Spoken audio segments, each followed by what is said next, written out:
Mizou, bonjour et bienvenue dans notre émission. Bonjour à toi et merci de m'avoir invité. C'est un plaisir. Plaisir à partager. Tu nous as tous fait danser avec ton titre Mopi, qui est sorti en 2015. Ensuite, tu as enchaîné, tu as sorti d'autres singles. Hier, consécration pour toi, tu as gagné le prix Meditel Morocco Music Award dans la catégorie Push, donc révélation de l'année. Tout d'abord, premières impressions. Déjà, ça me fait énormément plaisir parce que ça symbolise pour moi pour moi, c'est l'aboutissement après plusieurs efforts. Même si ça fait qu'1 an que je commence ma petite carrière ici au Maroc, mais il y a eu des années avant. Donc ouais, ça me fait plaisir parce que je décide de rentrer au Maroc, j'essaie d'œuvrer ici. J'ai fait un premier titre qui m'a donné une nomination aux Africa Music Awards. Un deuxième titre qui m'a donné carrément une récompense ici au Maroc. Donc ça me fait énormément plaisir, bien sûr. Tu as été influencé quand tu étais jeune par des artistes comme Prince, Michael Jackson, Stevie Wonder, etc. Tu as un style un peu pop rock, soul, funky. Ouais, Comment tu définis ton style c'est un bon petit mélange parce que justement tu as parlé de Stevie Wonder. Stevie Wonder, il a toujours sorti cette fameuse phrase: artistiquement, nous sommes ce que nous avons écouté pendant l'enfance.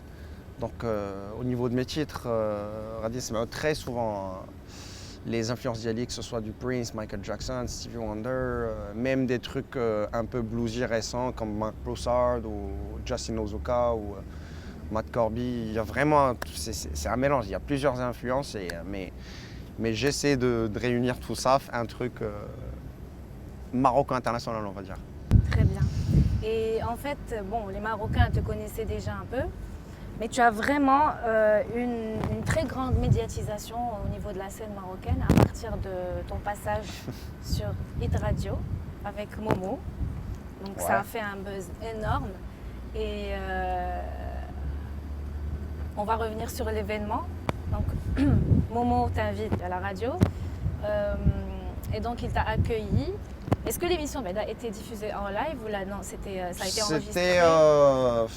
Bon, c'est vrai que je me suis tué par rapport à ce sujet-là, mais là je me sens, je dirais, prêt pour dire aux gens ce que j'en pense et ce qui s'est passé exactement. Donc voilà, on rappelle juste ce qui s'est passé.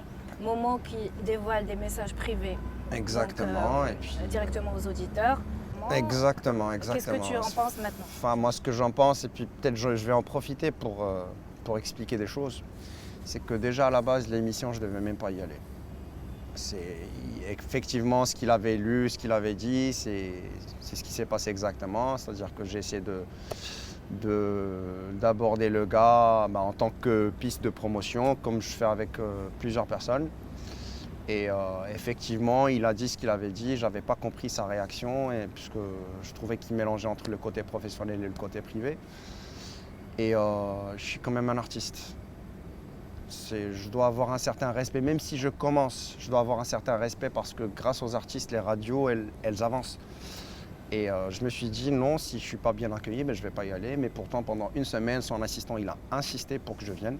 Et précisant qu'il n'y avait aucun problème, que Mohamed Bousfiha il était pris par sa tournée, etc. etc. Donc moi je refusais de mon côté, mais j'ai fini par accepter suite au conseil de ma famille, de mon entourage, que le plus important pour moi c'était de faire la promo de mon titre et que par la suite on allait peut-être se parler entre adultes et s'expliquer. Sauf que finalement il s'est passé ce qui s'est passé et le pire le truc, c'est que le noyau du sujet, en fait, il sort le sujet de son ex-femme, alors que c'est une histoire qui ne tient même pas debout. Voilà, son ex-femme, effectivement, elle avait proposé son aide, mais de bonne foi. La nana, elle a sa vie privée. Les gens, ils ont commencé à dire des choses. Tout ça, c'est pas vrai. C'est une très bonne amie. Ça s'arrête là. Bon, je sais pas ce qui se Pourquoi il a fait ça? Aucune idée, franchement, aucune idée. C'est une question que je me pose toujours. Pourquoi? Et Bref, c'est pas grave, il a fait ce qu'il a fait. Et en plus, tu as réagi, tu étais très serein, tu n'as pas du tout, tu es resté calme. Bah, en tu fait, voulais rester, il fallait que je reste calme. Tout simplement parce qu'à un certain moment, je me suis mis dans la peau de Nicolas Cage dans Next. Et je me suis dit, certes que j'étais énervé, c'est sûr que j'ai été énervé. Mais pour moi, je voulais juste m'abstenir et me retenir pour qu'il y ait une trace sur Internet par la suite. Parce que si j'avais montré un petit brin de colère, ils n'auraient jamais publié la vidéo sur Internet. D'accord. Donc tu voulais que ça se Ouais, voie. moi je voulais que ça se voie, peu importe ce que les gens allaient dire sur moi. Parce que Kenny le rigolo, Sid Mitli el Gelb, Mendo Nefs, etc. Fake, Binatum, Tafkin, j'ai entendu parler de tout ça. Mais je voulais juste montrer au Maroc entier à quel point ce monsieur, il pouvait être pas professionnel. Et donc, il a présenté ses excuses après, quelques temps après. Est-ce que c'est des vraies excuses pour toi? Bah, je te repose la question, est-ce que c'est des vraies excuses? Non, moi, je sais pas. Mais je te Comment tu l'as pris? Moi, très honnêtement, pour moi, c'était pas des excuses, c'était plus de l'arrogance qu'autre chose. Et Parce qu'il y avait beaucoup de commentaires très virulents envers sa personne. Exactement, exactement. Vraiment, beaucoup de gens qui le critiquaient. Exactement. Ouais, Et moi, franchement, je suis quelqu'un de très gentil, mais au bout d'un certain moment, faut remettre un peu le train sur les rails.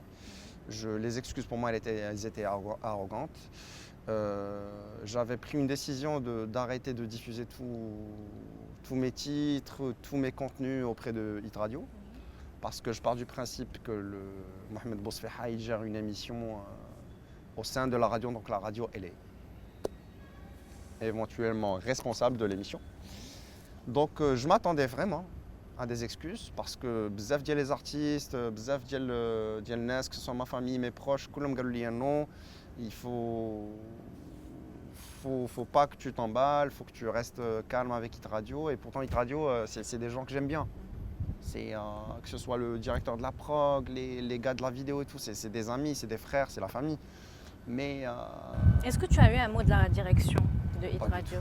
Pas du tout. C'est ce qui m'attriste en fait, c'est que c'est comme si j'étais un tout simple artiste Zaid Naqs syndrome, alors que très honnêtement, j'ai porté plainte parce que contre Momo ou contre Hit Radio? Hit Radio, malheureusement, contre Hit Radio, parce que j'ai été atteint, c'est pour atteinte à la vie privée, pour ce qui s'est passé, pour des détournements de situation, de plein de trucs. Donc j'ai fait ce qu'il fallait faire, parce que certes que Hit Radio c'est la seule vraie radio musicale ici au Maroc, mais il faut faire les choses. Il faut faire les choses. C'est triste pour mes amis que j'ai fait Hit Radio, mais voilà, c'est pour ça que j'ai décidé de diffuser tous mes titres, les radios marocaines sauf Hit Radio. Donc maintenant tu boycottes Je dirais pas forcément boycott, mais je ne mettrai pas mon contenu Hit Radio. Parce que très honnêtement, je m'attendais à des excuses officielles auprès de tout le monde, parce que et tout. Et comment ça s'est passé quand tu as fini l'émission? Juste une question que je me pose. C'était comment l'ambiance quand tu as juste fini, quand vous avez fini le tournage de l'émission? Elle était très bien. Vous vous êtes salués, au revoir, Ouais, comme ça, tranquillement? elle était très bien.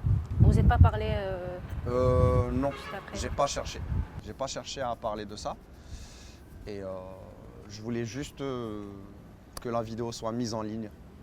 Parce qu'en plus, ils avaient, je pense, tu avais annoncé qu'ils avaient retiré la vidéo. En fait, ce qui s'est passé, c'est que heureusement, il y a des gens qui suivent et qui ont téléchargé la vidéo. Parce que moi, j'avais pressenti qu'ils allaient la supprimer. Parce que, ouais, c'est normal, ce qui s'est passé, ça se fait pas. Mais voilà, par la suite, les gens, ils ont uploadé la vidéo. Et puis, moi, au départ, je voulais plus me concentrer sur ma musique, mais maintenant, je suis prêt à répondre à ce genre de questions-là. Et donc, la plainte, tu as porté plainte pour donc, atteinte à la vie privée? Exactement.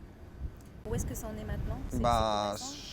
Ça date de quelques mois, là, je pense 2-3 mois. On attend. C'est triste d'en arriver là, mais je pense que c'est ce qu'il faut faire. Je pense que, alhamdoulilah, Bladna, ça avance pas mal. Il y a des choses qui sont. On a toujours peur de la plainte, des tribunaux, des avocats, etc., etc. Alors que voilà, même si je porte plainte contre Hit Radio, personnellement, je ne suis pas contre Hit Radio. On va aller vers quelque chose de... On va complètement changer de sujet. Parlons plutôt de tes projets. Tu viens de sortir un single qui s'appelle Traqi, exactement, ouais. Donc ça parle de quoi? Ça parle du chemin de ma vie un petit peu. Je pense que chaque auditeur pourra dire le titre. Même si ça parle de ce que j'ai vécu moi, mais je pense que j'ai été subjectif et objectif en même temps.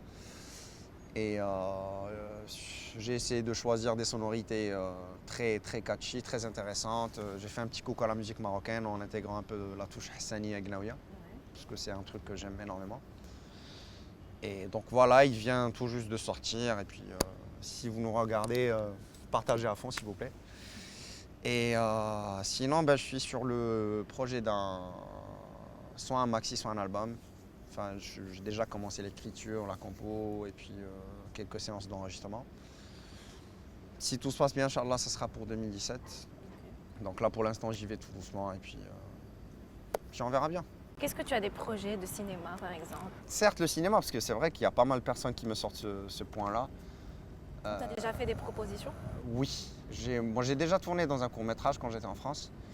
Et ici au Maroc, ouais, j'ai pas mal de potes qui sont réalisateurs, acteurs, et puis le cinéma, ça m'intéresse vraiment. Mais c'est vrai que je me concentre plus sur la musique, et le cinéma, peut-être j'y toucherai que quand je sentirai vraiment le personnage. Parce que la comédie, j'adore. J'aime vraiment la comédie. De toute façon, j'adore faire des clips, j'adore faire des sons et clips, et je pense que j'intègre même le cinéma dans ma musique. Et peut-être un de ces quatre, on ne sait jamais. Tu pars en vacances? J'aimerais bien. Mais là, je pense avec l'album, ça va être chaud. Ouais, préparation de l'album. Ouais, ça va être très chaud. Donc, mais peut-être, j'en ai besoin quand même. Parce que franchement, après le clip de Bini Dira, le clip de Traqi, c'est enchaîné. C'est vrai qu'on donne 3 minutes et quelques aux gens. Mais c'est des mois de boulot, c'est vraiment des mois de boulot. Traqi, c'est un titre que j'ai écrit il y a presque 1 an et demi. Donc voilà, c'est un single, c'est un clip conceptuel. Au bout d'1 an et demi, on le concrétise. Donc ouais, certes, j'ai besoin de vacances, mais je pense pas que je pourrais y aller maintenant encore. Merci beaucoup, Mizo. Merci à toi, C'était un plaisir de t'accueillir. Plaisir partagé, merci beaucoup. Au revoir. Merci.